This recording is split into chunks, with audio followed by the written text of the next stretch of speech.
The controversy from CJI 2 rumbles on. It's been announced by the anonymous CJI donor that his decision to give New Wave $1 million, even although B Team were declared winners of the final match at CJI 2 and took the title and the $1 million prize.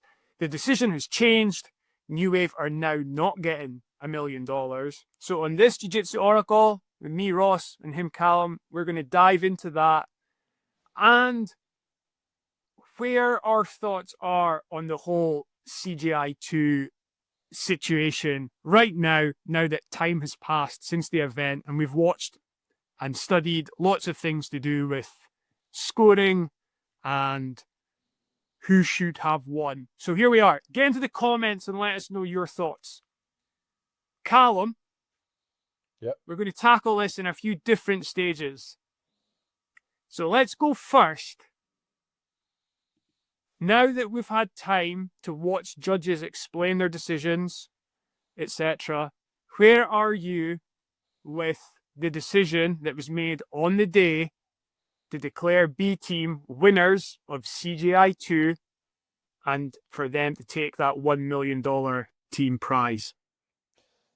I completely agree.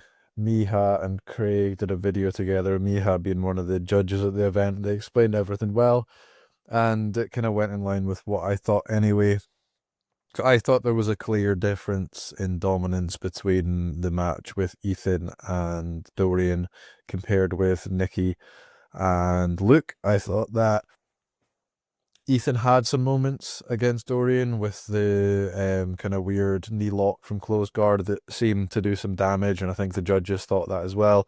And like off of that, it nearly took us back. And then Ethan held him in his close guard for a while, whereas Luke had nothing offensive against Nicky Rod. Nicky Rod spent more time past his guard and had more submission attempts. So I thought there was a clear difference in that, and that's pretty fair to score Luke and Nicky Rod 10-8 and Ethan and Dorian 10-9. That resulted in an even scorecard, and then it was already written into the rules that whoever won the last match, which was Nicky Rod and Luke Griffin, their team would win.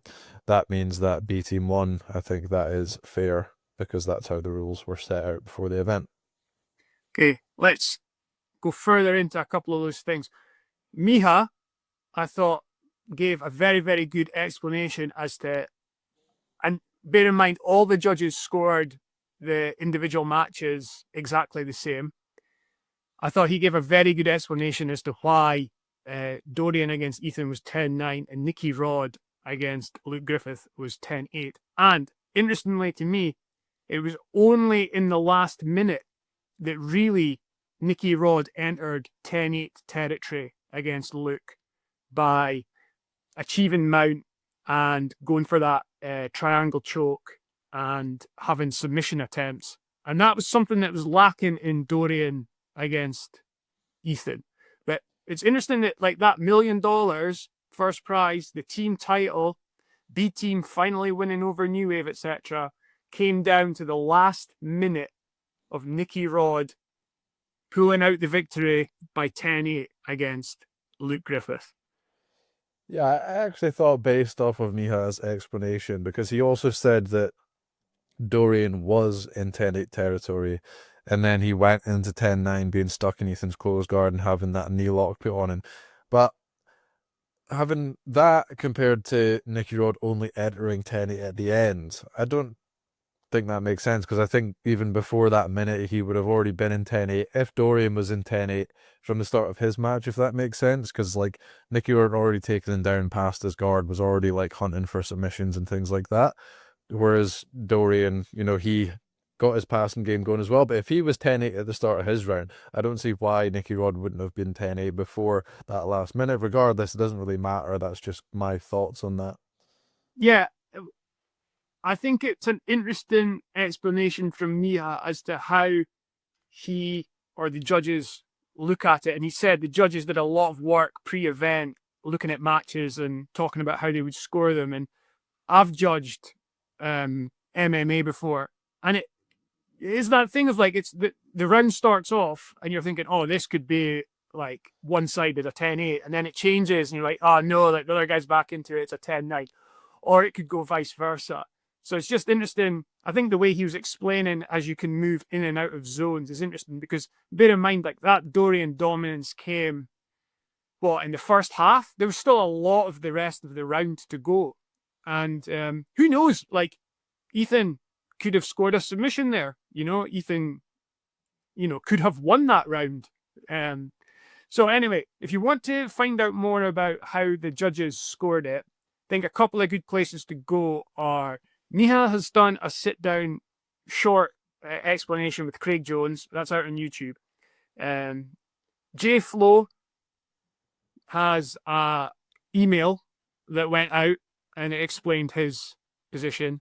And then the last judge, I can't remember his name, but he appeared on the Flow Grappling show after the event and he explained. And I think all the judges explain it in a way that's similar and makes a lot of sense. So for those matches being scored as they were, I think that's right. Now, what about the situation that some people are saying New Wave won 3 matches to 2, so that means they should win. And other people are saying, well, no, the event is scored on a 10-point must system. Everything's scored 10-point must. And thus it makes sense that it was a 47-47 draw across all the matches in the final. My opinion on that. So I'm going to go to, I think I can put it up on screen. I'm going to go to the Reddit post from the investor, if you can see that. I can see it, Calum. Yeah. So this is the Reddit post from the anonymous CJI donor, basically explaining why he rescinded the 1 million for New Wave, and he's kind of stating his case here. So I'll highlight the parts that I'm going to talk about. So basically he's saying that, there's 2 bullet points within the rules and they seem to somewhat contradict themselves. So like first one says if 5 double eliminations occur, which it did, there was no submission, or any such instance where each team's final athletes are double eliminated, which happened with Nicky, Rod and Luke, the team with more individual wins by judges' decision wins. So like based on reading that seems like New Wave get the win because they won 3 matches by judges' decision compared to 2. But then the bullet point 2 kind of contradicts that and goes towards B team. So that says if tied on the scorecards, which it was 47-47 because of that 10-8 round with Nicky, Rod and Luke that we just spoke about. The team whose athlete won the final bout, which was Nicky Rod, wins. If the final bout is a draw, the win goes to the team whose athlete won a non-draw bout. So that goes towards B team. And he explains that in the second point. And then I think he goes on to say about the contract, which says in this point here, athletes acknowledge and agree that any inconsistencies or matters not specifically addressed in the CJI rules will be resolved, determined, and or nominated at the sole discretion of CJI. So that basically says that part in the rules that people are debating, that is left up to the discretion of the CJI organisers, and that was already pre-stated in the contract with the athlete. So yeah, there is some room for debate between these 2 points, and I think the rules could have been written better. It is a new event, so obviously there's room for things like this to happen. It's not a long-running established thing where everyone knows exactly how it's laid out, but it is said in this point here that, it's at the discretion of the CJI organisers to basically come to a decision if there is any inconsistencies that people are arguing within the rules. So having said that, to tackle the second point that I said we were going to bring up, do you think it's fair that the donor has rescinded that initial decision that he made to award New Wave $1 million, which I think I'm right in saying, could be wrong, but I think Craig, organizer of the event, might have posted that he didn't agree with the donor making that decision. Do you remember seeing that? Or am I talking nonsense? Commented on his own post saying that he didn't agree. I'm trying to find it, but so yeah, basically, I think he commented on his own post he made a post saying that New Wave were getting the 1 million, and then he commented on his own post saying that it was the investors' decision, and he didn't agree with it. So, like, what do you think about this investor's position now that as he's laid it out on Reddit, as you're so helpfully showing on the screen? Yeah, I think it's fair. My initial reaction when I heard from you, because you messaged me before I saw it on social media, that New Wave weren't getting the 1 million, I thought I don't necessarily disagree that they shouldn't have got it in the first place, but I thought it was quite harsh to take that away from them after saying to them that they would get it. And I still do think that, if you think you're getting 200 grand and then that's taken away from you, that is quite harsh in a sense. In the other sense, the argument that he's making in this post here, that he's not going to get kind of bullied into making a decision by people that are just shouting loudly at something that has nothing to do with how the rules are laid out or anything like that. So in that sense, I do think it's fair, and I think it delegitimizes B team's win. And also, if you're gonna hand out 1 million to like people that can be argued to win a decision, where's Levi Jones Leary's 1 million from last year? About 50% of people thought that he won that match. So if you're gonna give New Wave 1 million for that controversy, then I think Levi should be waking up to 1 million in his bank account as well. All right, so much going on there. Calum, do me a favor. I think everyone's had enough time to read the Reddit post, so let's bring up your face again so we can see what each other said. And okay, I wrote my notes. CJI 2 better than CJI 1, right? And then from like a purely jiu-jitsu excitement matches perspective, you can say CJI 1's better, right? Because that lightweight tournament, the lighter weight tournament carried it.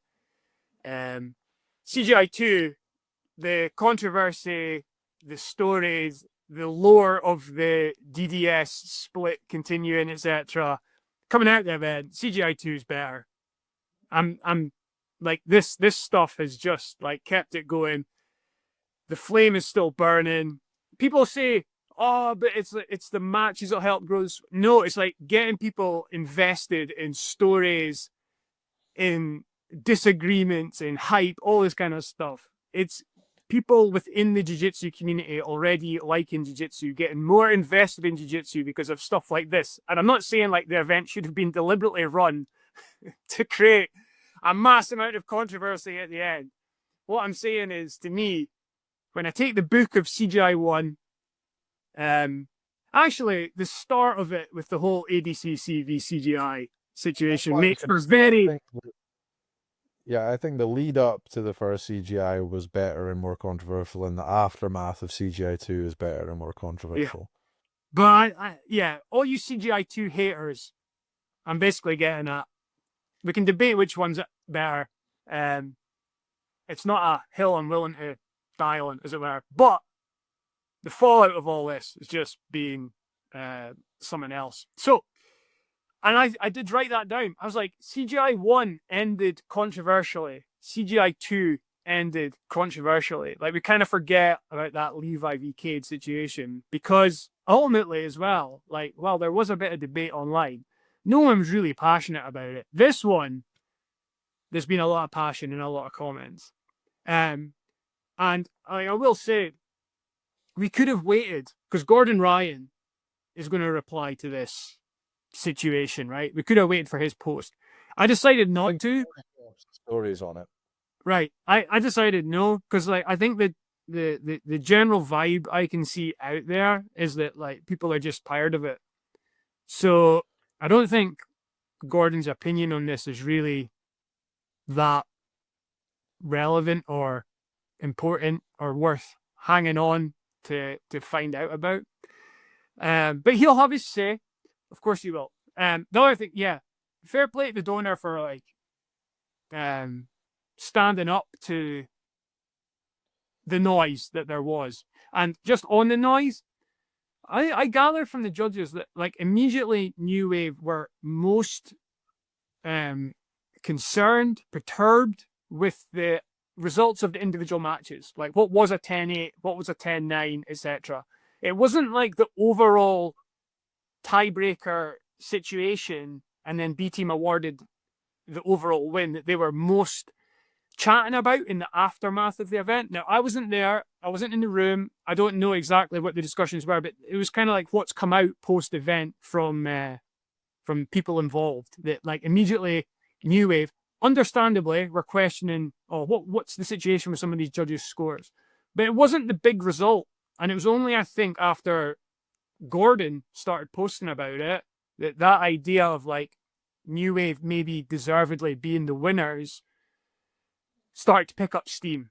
But yeah, I think it's fine. Like we said right away, we thought B Team deserved to win and were the rightful winners.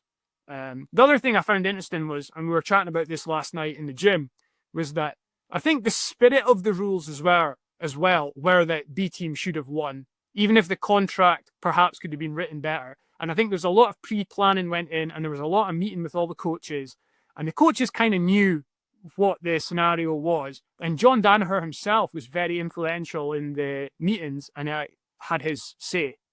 So do you think it's fair that like the rules have been interpreted this way, even if like that initial contract you showed, yeah, wasn't the best written document, maybe with those 2 points being arguably contradictory until like another point came in? But I think like the spirit of it is that B Team won. Yeah, I think if you were to just view the whole matchup of CJI versus New Wave holistically, then like it goes towards B Team, just because Mika and Wojciech was razor thin. Giancarlo, you could say clearly beat Joseph, but it was very, very close. Like he didn't get anything really going on Joseph. Dorian versus Ethan was more dominant for Dorian, was a clear win for him, but Victor and Nicky Rod both very, very dominantly beat their opponent. So even though they only won the 2 matches, I think in a holistic sense, looking at the whole match, there was more dominance throughout B Team's performance than New Wave.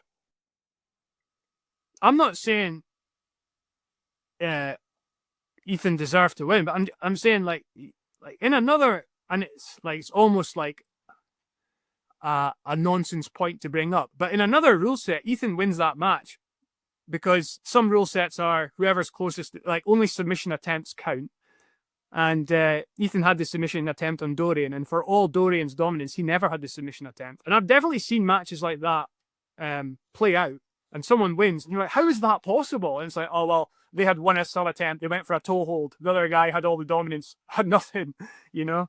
So, again, I just think maybe that bringing that idea into it just shows that, like, yeah, the match is probably closer than a lot of people initially thought when you start to go through it. So yeah, and I think like the whole ethos of CJI having like the idea of the 10-point must, etc. It's like the match has to get scored that way. And I think like athletes who are dominant, I do like it that they get rewarded more for their efforts. I do like Craig having this idea that like if you're won 2 rounds 10-9, you just can't coast through the 3rd round and expect a victory.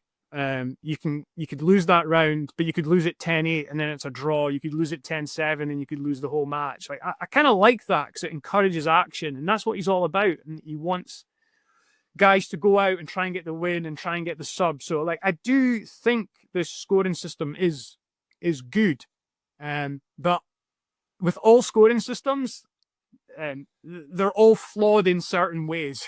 You know, it's like there's never going to be a perfect one. So have you got anything else to bring in on just that general stuff? Are you moving on to another point, or are you concluding the podcast? Well, I just want to bring up a couple. I was wondering whether you want to come back in on anything I said there, or whether I can just move it slightly on, but we are reaching a conclusion, which I know everyone will be sad about. I put up a quick poll on Instagram. It's not the biggest sample size on the Jiu Jitsu Oracle's Instagram, so give us a follow on that. Also, shout out to all the guys who've watched this since we started this pod at the end of January 2024. We've now just had our 200,000th view across all our videos. So like, subscribe, get the subscriber numbers up, guys. Like, subscribe, follow, so you get all the content that we're putting out. But yeah, first off, who won CJI 2? Now that you know all the info that's come out post-event. 95% think B Team won, 5% think New Wave. So I'd say that 5% is probably like one vote. So I think it's pretty decisive that now, having heard all the discussion post-event, people think B Team deserved winners. And then I asked, was it fair that New Wave are not getting their $1 million? And 78% of people said yes, 22% of people said no. I think you could have the opinion that, yes, B Team won, but yes, I also think New Wave should be given some money after all this is played out. But you can also have the opinion that B Team won and New Wave, yeah, okay, we don't get any money because it's now decisive that B Team won. So I just put up that poll because I think it shows like where the current opinion within the community sits. So what would your vote in that situation have been, Calum? The B Team won, and then for the second one, upon initial reaction, I would have said that New Wave deserved $1 million, but then after further consideration, like, Levi didn't get $1 million last year, and he went through one of the hardest divisions of all time, had some of the toughest matchups, and then narrowly lost the final, and he went from potentially getting $1 million and $10,000 to just getting $10,000. So if that is what happened with him, I think it's fair that that's what happens with New Wave as well. Hey, anonymous donor, if you're listening, Calum's starting the campaign. Get Levi paid. That money you're set aside to maybe go a New Wave, give it to Levi. No, I think, yeah, I'm kind of in the same place. I will say as well, I think it was Alex Wendland in comments, the interviewer from CJI, put an instant point across. It's like, well, all the New Wave athletes did get paid, and a couple of them get submission bonuses, I think. So they got pretty well paid, right? $50,000 for a sub. I don't think any of them. Wait, I think she posted that. So yeah, so Giancarlo got paid, and who else? Luke. Felipe Pena. Oh yeah, Luke would have got paid. Yeah, because Luke got a sub and then got subbed by Felipe Pena. But yeah, I just think Bedoni and Luke might have got extra money. So if they've come out of the event with their appearance fee and their submission bonus, like, they've done pretty well out of it.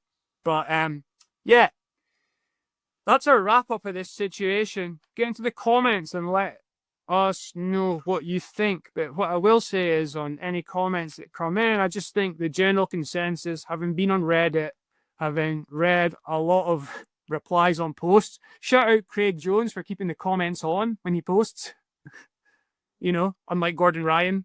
So I've been through all the comments on Craig posts about it, and I think the consensus is B Team deserve winners. New Wave, yeah, I can understand a few more people having the idea that they should get paid, but completely understand the donor deciding not to. And yeah, what do you think? Is this like the last chapter of CJI 2? Do we close the book on it, or could something else come out of the woodwork? What do you think? I wouldn't be surprised if something else comes out of the woodwork. I think it's nice to see Craig back to his like trolling self. The fact that New Wave haven't been paid, maybe that makes it more likely we'll get a CGI 3 for funding. Nice to see Craig back to his normal self with posts like this. Gives me more hope that there will be a CGI 3. Welcome back, Craig. Right, that concludes this edition of the Jiu Jitsu Oracle. We'll be back either reacting to some more controversy coming out of CJI 2, or there's some big grappling tournaments coming up soon, Polaris, EBI, and then I've seen matches for UFC BJJ get announced. There's a WNO coming up soon, so we'll be back analysing matches, but we may well be back looking at more controversy. So give us a like, subscribe, follow, so you get any content that we're putting out.